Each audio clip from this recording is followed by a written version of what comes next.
საქართველოს საპატრიარქოსთან არსებული ახალგაზრდობის სულიერი და ინტელექტუალური განვითარების ცენტრში მდებარე ამ პატარა ოთახში თითქმის 1 წელი არაც ყველა საინტერესო საქმემ გააერთიანა და შემოქმედებით პროცესში აქტიურად ჩართო. ეს ლია კაპანაძის შემოქმედებითი სახელოსნოა. დიზაინერობის 53 წლიანი გამოცდილება თავიდანვე სავსე იყო ცოდნის გაზიარებითა და ქველმოქმედებით. მის ცხოვრებაში მომხდარი ტრაგიკული შემთხვევის შემდეგ კი გადაწყვიტა საყვარელი საქმე გარდაცვლილი დის ხსოვნისთვის მიეძღვნა. ასე გაიხსნა ელზას სახელოსნო.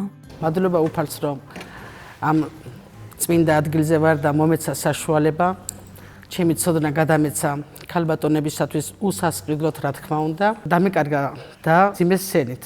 2 თვეში აღმოაჩნდა სიმსივნე და დამეღუპა ესე უეცად და იმის გარდაცვალების მერე ვაკეთებდი პატარა ქველმოქმედებას, მაგრამ სიკეთეს როცა აკეთებ ეს არც უნდა გამჟღავნდეს და არც მომჟღავნებდი. მაგრამ ჩემი დის გარდაცვალების მერე პირველი იყო რომ პირბადეების კერვა დავიწყე და თვენახევარი კერა და თან პირველი მყავდა ონკოპაციენტები. იქიდან ფილმს ნამდვილად ვერ ავიღებდი და აქედან დაიწყო ეს ჩემი ქველმოქმედება.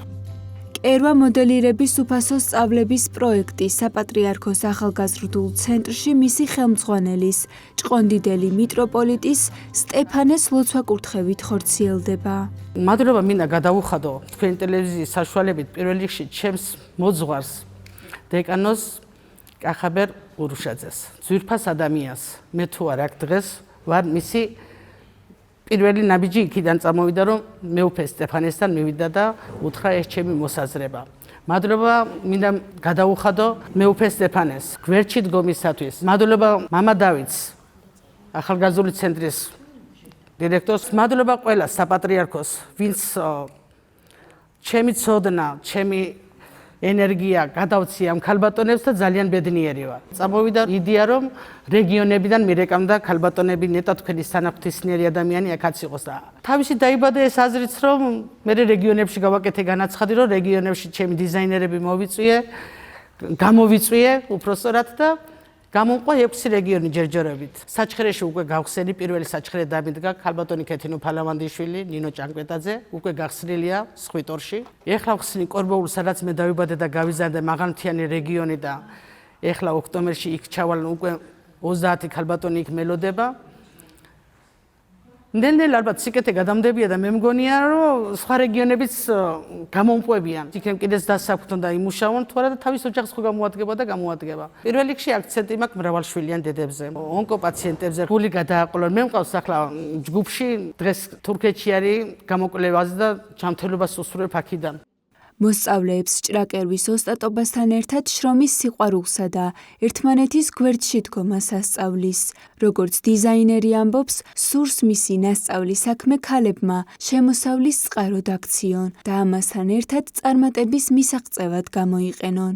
ისეთი ბედნიერი ვარ რომ ჩემი ცოდნას კარგად იღებენ და მე ნამუშევრები მოაქვთ. ახლა ისეთი ბედნიერი ვიყავი აგერ ლიკა მომიტანა სიქარცლის ფორმები და ისეთი შეკერილია ამას შეიძლება 20 წლის კერავიც ვერ შეძლებდა ასეთ ლამას შეკერილს. ძალიან მაინტერესებდა ყოველთვის ხელსაქმე.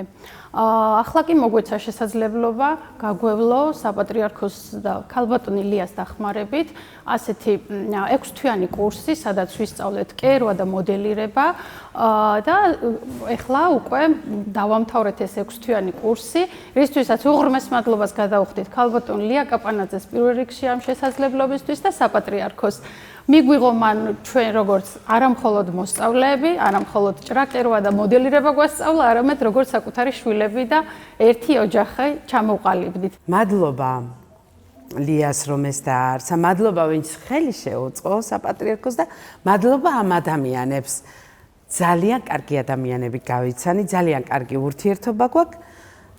რაც შეეხება ჭრაკერვას, ნელ-ნელა ვსწავლობ რაღაცებს. თუმცა ჯერ არაფერი შემიკერია და სტიქარს ვკერავ ახლა, რომ ვაჭქო. ახლა სტიქარის შეკერვაზე მუშაობენ. დასრულების შემდეგ კი საჩუქრად ყოვლადწმინდა სამების სახელობის საპატრიარქო ტაძრის სტიქაროსნებს გადასცემენ. 1 ოქტომბერს დიზაინერ ლია კაპანაძის სახელოსნოში მოსწავლეთა ახალი ჯგუფი შემოდგამს ფეხს, საერთო მიზნითა და განსხვავებული ოცნებებით. ახალი წევრების დასახვედრად განსაკუთრებულად ემზადებიან.